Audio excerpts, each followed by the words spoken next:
What if we were in a world that's pretty much the exactly same with our own, but we can't exactly trust the person next to us? What do you think if they're a demi-human, or an Ajin, to be in fact? Welcome to the Ajin review, right now, right here, and I'm being very excited to talk about this.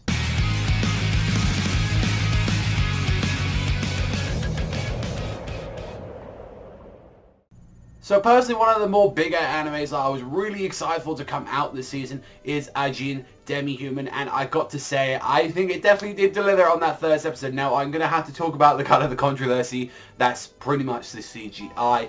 Yes, the CGI, for a lot of that, I don't normally like CGI whenever it's in an anime, especially when it's like stuff that I really care about, Berserk, and just to inform people as well, this isn't a blind episode 1. I have actually read like a good chunk of the manga already, which you can read in crunchyroll.com, so you can check it out there. And honestly, I had a lot of fun with it, and I can kind of see why exactly this needed to be in CGI more. So it's like, it would have been nice if it wasn't 2D, but if you've seen what those monsters look like, yeah, you can't do that stuff in not just normal animation, unless that's going to take a lot of work and a lot of effort. And personally, to be also as well, before we get into the actual like story and like everything about the setting, is like, yeah, also as well, the first bit of the episode as well wasn't, like, I believe all of that was like in canon. Like, I don't know if that appears later on in the manga or something like that or anything. I've only read a bit of it, but I remember that definitely wasn't the start of the series when we saw that guy getting attacked like the first Ajin in like Africa, going against like gods, like soldiers, I believe it was called. So all of that wasn't there. It actually started when we got to see Ken the guy for the first time. So I just thought I'd give you that little hints up there. Now we can definitely start on with the story.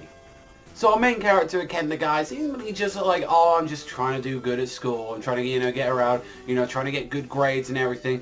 And definitely showing all that as, like, as his mom as well, like, doesn't seemingly, like, have that much love for him. It's just like, yeah, just keep doing your job, like, you know, keep doing what it is that, you know, what it takes and all that to do that. And even still, she even wants him to succeed. It's like, oh yeah, you have to choose the people you hang around with, because there was definitely one guy, like, he used to hang around with, Kai, who we saw, like, you know, blonde hair, piercings and all that. It's like, yeah, don't hang around with that guy, you know, he looks like troll, you know, get away from that. And it's like, and just like, even as well, like Ken, like, already saying, yeah, I'll do that, and like, already saying, yeah, fuck him, I don't care about him. So definitely, like, already showing that we haven't really got that much of the likable main character so far out of all of them. He's just like that, just abandoned friends, although we do find out a little later on what was going on with that whole stuff.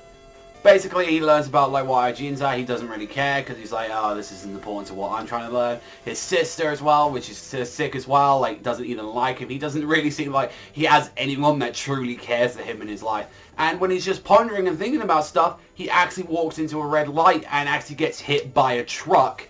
And actually finds out right there and there that he's Ajin, as Ajins are able to regenerate and actually come back from any, like, sort of, like, any death at all. Like, pretty much they're immortal for the most part. It's just like, what the hell? He's like, they're holding his hands, you see, it's like all this black dust going around him. He's like screaming, no, like, no! I gotta say though, the voice acting for that part, absolutely fucking solid. And also as well, can we talk about that opening as well by, like, Flumpool as well? That was a great fucking opening. I absolutely loved hearing the preview of that. It's fine to hear the full version of it. It was absolutely fantastic. Really enjoyed it.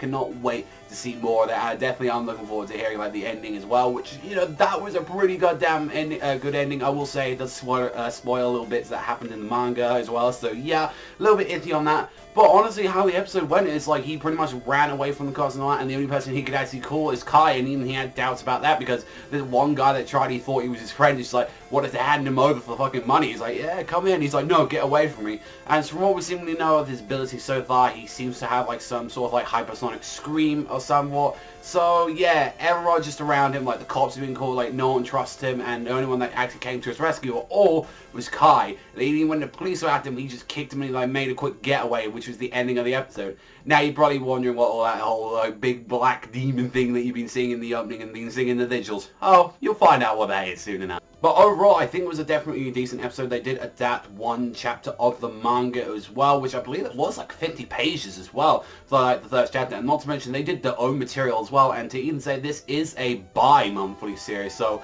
a chapter comes out every 2 months, so I imagine they're not going to be going too far with the story. I imagine probably where I stopped, I think I was like in chapter 20 or something, I believe that was.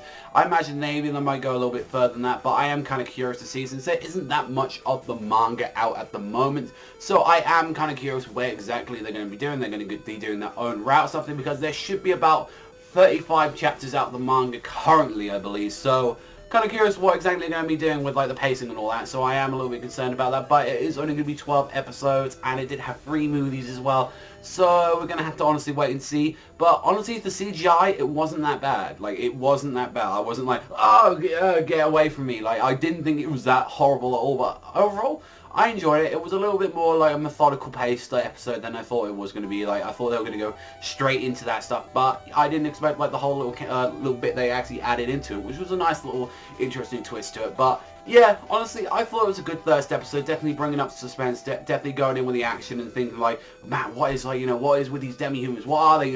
What is that weird thing that we keep seeing in the opening? Well, you have to wait until episode 2 to check that out. Overall, I definitely want to keep talking about this. I definitely want to like do more of the episodes. And it probably might be the first CGI anime that I actually will try and finish on this series, so I definitely want to do this. And I thought it was a great episode. I thought it filled it up with a lot of suspense, and I'd give it like a 8 to 7.5 out of 10. I thought it was a really good episode, and I'm really looking forward to like seeing more of Ajin. But that's all from me, so thank you very much for watching as always, and I will catch you guys next time.